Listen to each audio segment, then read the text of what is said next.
a land of diversity, a mosaic of cultures, languages, and traditions that enrich our shared identity. Yet hidden in the shadows of our nation's progress are over 78 unique communities, ethnic minorities, marginalized groups, and indigenous people whose voices have too often gone unheard. Today, we join the world in celebrating the Minority Rights Day and bring their stories to light.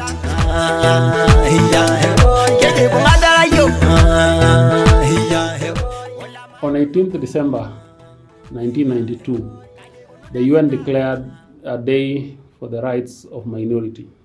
Last year, 18th December 2023, Kenya celebrated this day for the first time. This brought 5,000 minority communities from across the country to celebrate this day.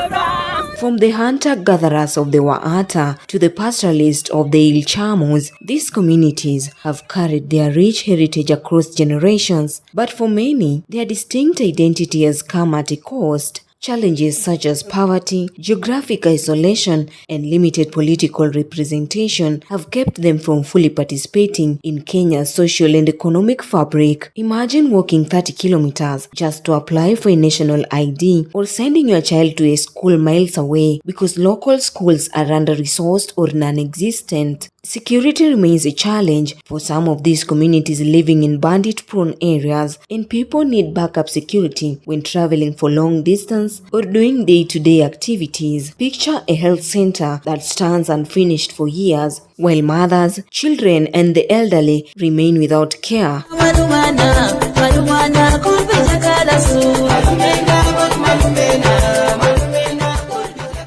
Since the creation of this office, we've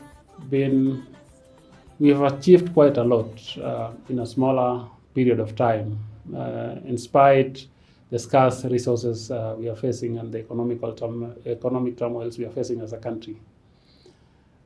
We've created feasibility of these communities. This office, since its inception, I've also advised on the president being the lead in this and the head of public service, has even created administrative units for these communities, notably being the Ilchamus community were given the Mukutani sub-county, the Dasnach community were given the Ileret sub-county, the Sengwer were given the COE division, where there are, and many more locations, many more sub-locations are being created and have been created that will help these communities even govern themselves, get an opportunity and a platform to raise their own issues so that they can manage their own affairs and make their voices heard from the government.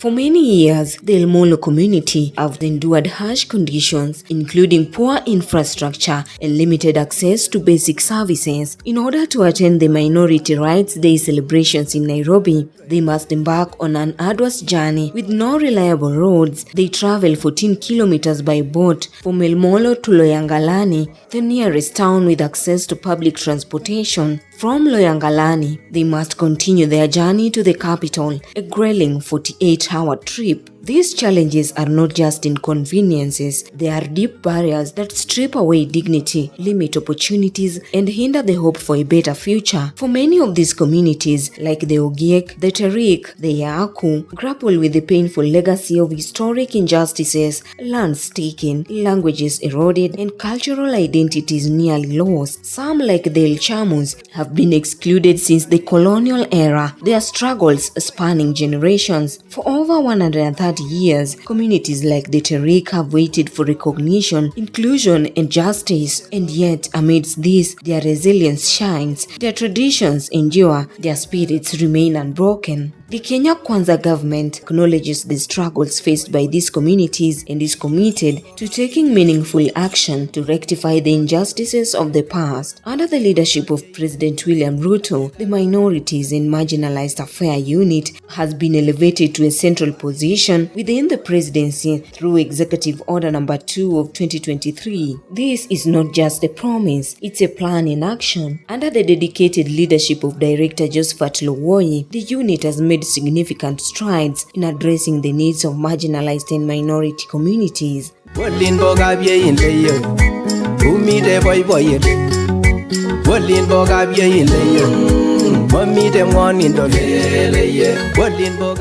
is Lowoyi Josephat Lodea.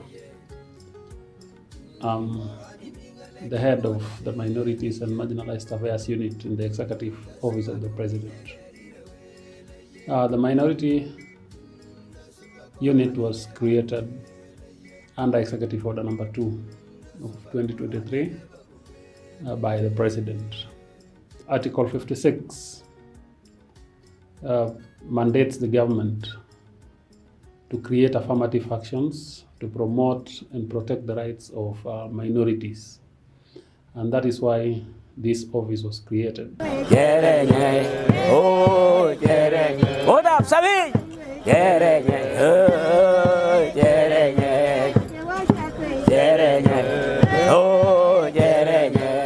Today we stand together, united in our diversity, to celebrate the resilience of our minority communities and to renew our commitment to their inclusion. We honor their cultures, their struggles, and their contributions to our nation. Kenya's strength lies in its diversity. As we move forward, let us embrace a future where no one is left behind, a future of equal opportunities, dignity, and hope for all. This is our Kenya, one people, one nation, leaving no one behind. Rise on, rise on.